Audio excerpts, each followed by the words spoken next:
Hello and good morning. I hope that you're doing well. Whatever time you're watching this video, whether it is afternoon or it is evening, I want to welcome you all to today's video. But before we get into the gist of today, I want to remind you of where we left in the last episode. That was part 2, where we continued with planting of crops in our garden. Actually, we did spring onions, which had already been grown, but we had to split them and plant them so that we have more and so that they can do better. We also made rows and planted our red bulb onions and also eggplant. It's the first time we're actually planting eggplant and these red bulb onions on the farm, and I hope they will do well. We have also used goat manure, which is not new because we have done the same on all the other crops that we have grown. Literally, we use organic manure. That is manure from animals, either chicken or goat. We haven't used cow yet, but I'm considering doing that. On our farm, we also have cowpeas and carrots. So we also watered all of them, including the ones that we had planted today. So it is a good thing that we have done that because we are preparing our land. In the first episode, we said that we are reorganizing our farm because it was quite full of everything. Actually, it had weeds. We had a lot of harvesting. And if you haven't watched those 2 episodes, part 1 and part 2, I request that you go back and watch them because they are a build-up to today's video. This is African Mom's World, and I want to thank you so much for those who have always come back to join us and also to leave comments so that we improve daily. But for those who are coming for the first time here, I want to welcome you. And if this is the sort of material or information or content that you prefer or like, kindly consider subscribing and leaving a sweet comment in the comment section. If you're watching and you haven't subscribed, kindly subscribe. It really helps. So let's get into the video. We continue with farming in our garden. We are actually planting most of the crops that we had made seedlings. So these are actually pumpkin seedlings, which we had grown in a gunny bag. We put so many of them and they grew almost all of them.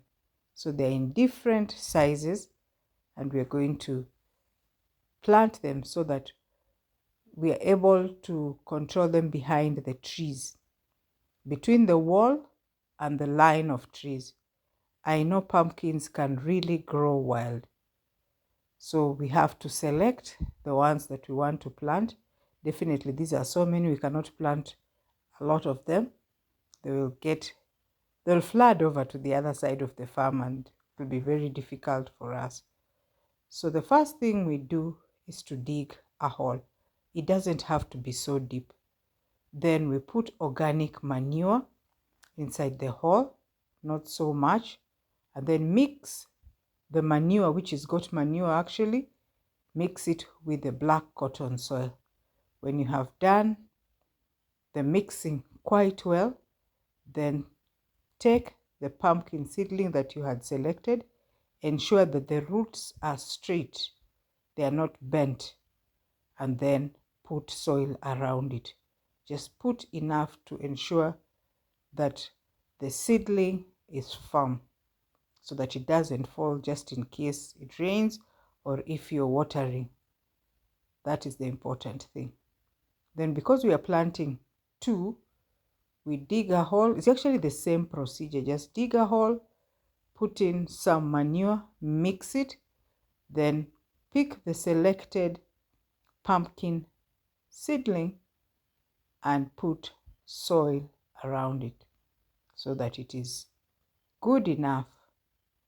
And just be careful because they are very delicate. So don't press, but just do it firmly so that it does not break.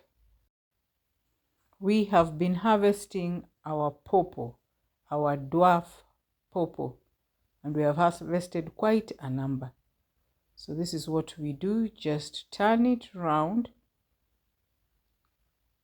and pluck it. As you can see, it is already yellowy, so this is good enough. And we continue with the planting.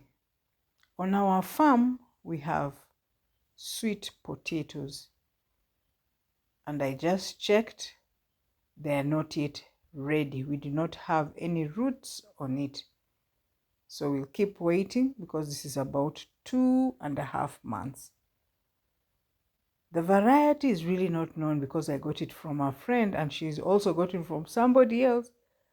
So she's not clear about it, where the variety, which type of variety this is. So just to demonstrate, this is how you get the vines.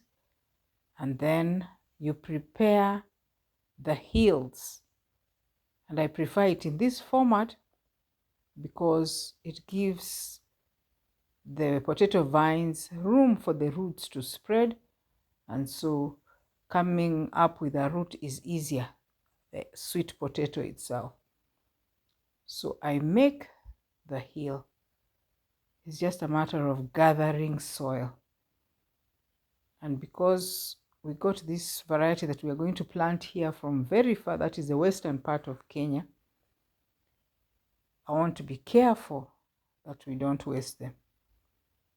So 3 of these hills should be enough for the vines that I have.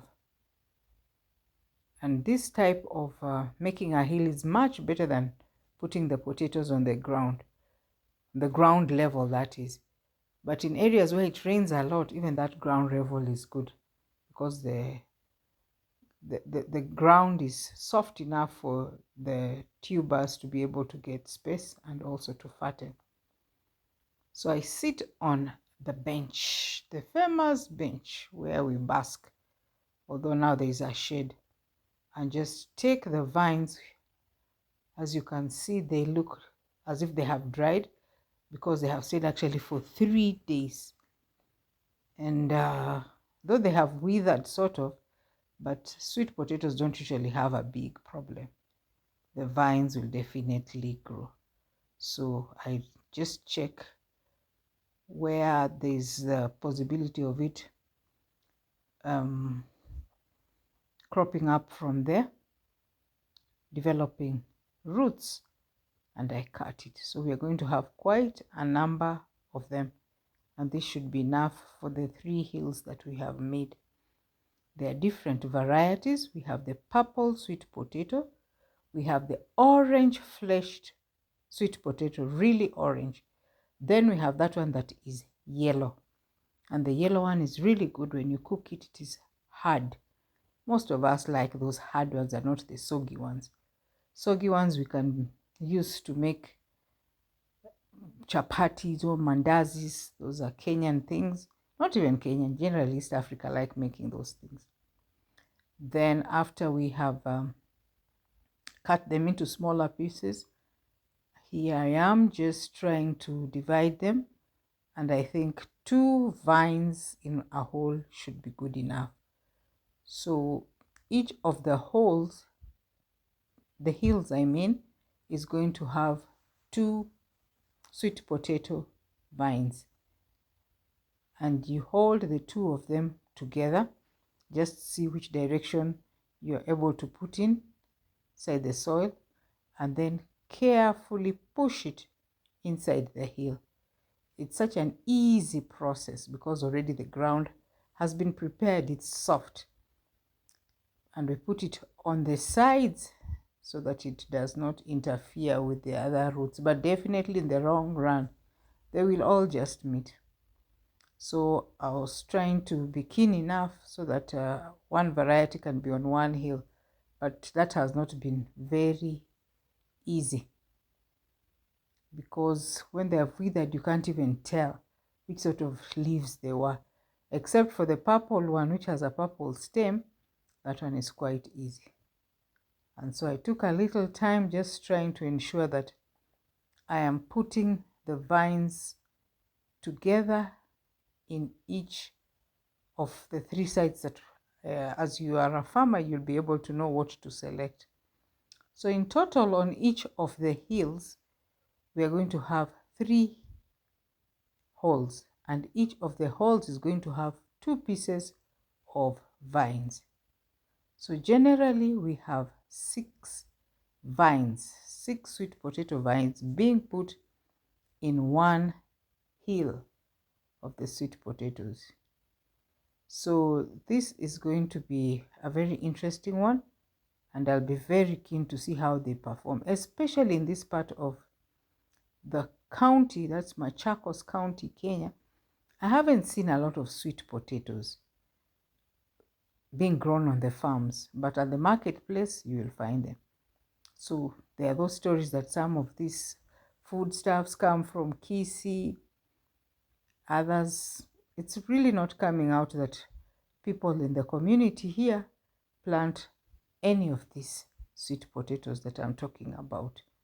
But anyway, it's good that we are able to plant and also to demonstrate to our viewers that it is possible. It is something good doing. So after planting them, I am actually a proud farmer. I have managed to plant the sweet potatoes, which I've been longing for a long time. Then after that, you can see we had to pick some of this rubbish, some of these weeds, and take them to the compost to dry up, because these ones have no function, and when they get watered, they will actually just grow again. So the best is just to reduce some of them. So this brings us to the end of the video. Thank you so much for watching to this point. I don't take it for granted, and I'll see you in the next one.